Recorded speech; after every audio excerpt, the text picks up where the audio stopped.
Salut à tous. Aujourd'hui, je voulais vous présenter un téléphone que j'ai pu me procurer pour vraiment pas cher.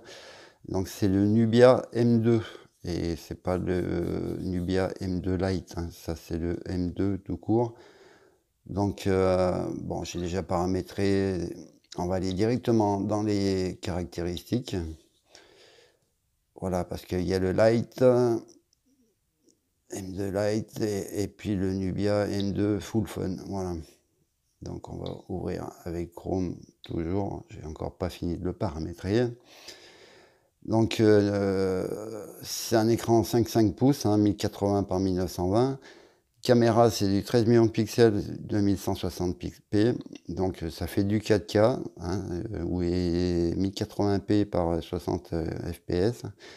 4 Go de RAM, 64 Go de mémoire, c'est pas mal. USB-C. Il y a une batterie de 3630 ampères, c'est pour ça que j'ai trouvé intéressant, hein. Et en fait, je m'en sers depuis hier et ça a l'air de tenir pas mal. Je m'en sers pas vraiment beaucoup, mais disons qu'en fait, ça a l'air pas mal. Donc c'est un téléphone qui est sorti, je crois, l'année dernière, oui, en juin 2017, donc il a un an, hein. Les dimensions, il fait 15,5 par 75,9 et il fait 7 mm d'épaisseur, hein. On a le bouton volume plus, moins à gauche et le bouton power à droite, hein. Il fait 168 grammes, hein, il est tout léger. Et c'est vrai qu'il est très très léger, hein. Verre avant, encore en aluminium, ouais, il est très très joli, hein, avec la façon Nubia, rouge, or et noir, c'est vraiment joli, quoi. Donc c'est pour ça qu'il me bottait, hein. J'avais déjà déballé le ZTE Lite, mais bon, il y a eu des problèmes, j'étais obligé de m'en séparer. Donc j'en étais où? Écran tactile AMOLED, c'est de l'AMOLED, hein, en plus, hein. C'est pas du HD, hein, comme le M2 Lite, hein. 1080 par 1920 pixels, hein, donc 16 neuvième. Et une densité de 401 ppi. Multitouche, oui. Corning Gorilla Glass, c'est pas spécifié. Il tourne sous Nubia UI 4.0 et Android Marshmallow. Alors ça, bon, c'est un peu dommage parce que bon, il n'y a pas de mise à jour chez les Nubia. Je sais pas, à moins qu'on puisse bidouiller encore par ordinateur, faudra que je me renseigne. Bon, bref, n'importe comment, ça n'empêche pas de très bien marcher comme ça. C'est un octocore, c'est l'Adreno 506 et le Snapdragon 625, hein. Il est cadencé avec 8 cœurs, cadencé à 2 GHz, pardon. On peut mettre une carte SD jusqu'à 250 Go, 256 Go dedans, donc la RAM, la ROM 64 et 4 Go. Les caméras dual pixel, 13 millions de pixels, ouverture à 2.2 et l'autre à 2.9, autofocus, double flash, à double DEL. Donc à étudier ça, je ne sais pas trop ce que ça veut dire la photo moi. Vidéo 2160p par 30 fps, donc à 4K, 16 millions de fps, ouverture à 2.0. Vibration, sonnerie, oui, prise jack, alors ça c'est bien, oui, la prise jack, elle est où d'ailleurs? Elle est de ce côté, ouais, le haut-parleur est de ce côté.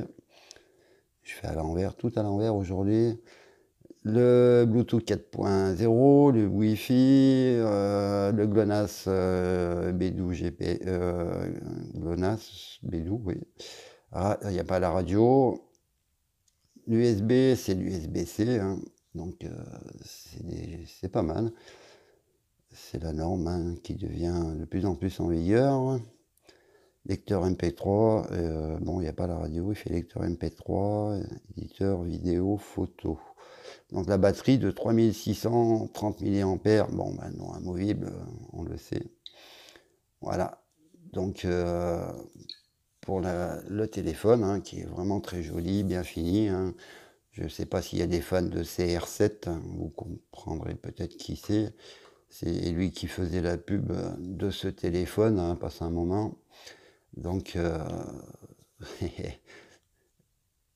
si lui s'en sert, c'est que c'est peut-être un bon téléphone. Bon, c'est vrai qu'il a l'air pas mal, ça a l'air un bon téléphone. Bon, ce qui est dommage, c'est Marshmallow. Autrement, dans la ROM, c'est très simple, hein, pour le paramétrer, on rentre son Wi-Fi, son Gmail, tout ça.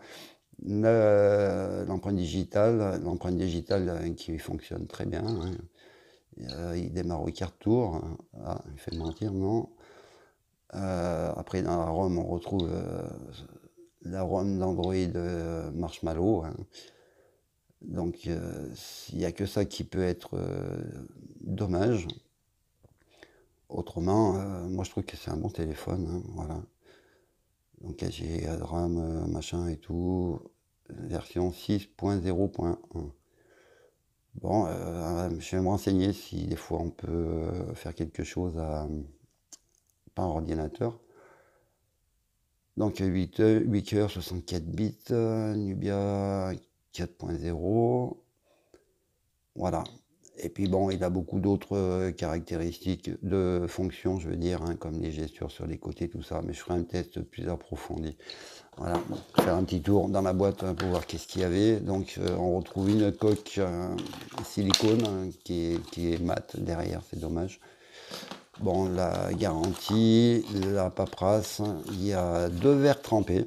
Donc je vais déjà vite en poser un. Ça évitera de l'abîmer. Il y en a un deuxième. Et puis donc la paperasse garantie et notice sûrement. Je regarderai ça plus tard. Et il y a même les accessoires pour poser le verre trempé. Voilà, le scotch et les petits pour le nettoyer avant. Et ici on retrouve le chargeur et le câble USB-C. Câble USB-C qui a l'air bien costaud. Ouais. Il a l'air bien épais. Et le chargeur, ils disent un chargeur rapide. Alors donc chargeur rapide, c'est minimum 5 volts 2 ampères. Mais il doit faire un petit peu plus. Je n'arrive pas à lire, hein, c'est fou. Avec lunettes ou sans lunettes, c'est pareil. 12 volts, 5 ampères. Oh là là, non. Là, c'est bien marqué 5 volts. Waouh. Bon, je me renseigne comme il faut pour pas dire de bêtises. Et une charge rapide. Donc ça, c'est pas mal non plus. Donc voilà pour ce Nubia M2 AMOLED. Et on verra ça dans un test futur. Voilà. Bonne journée, je vous remercie de m'avoir regardé. Portez-vous tous bien. À bientôt. Bye.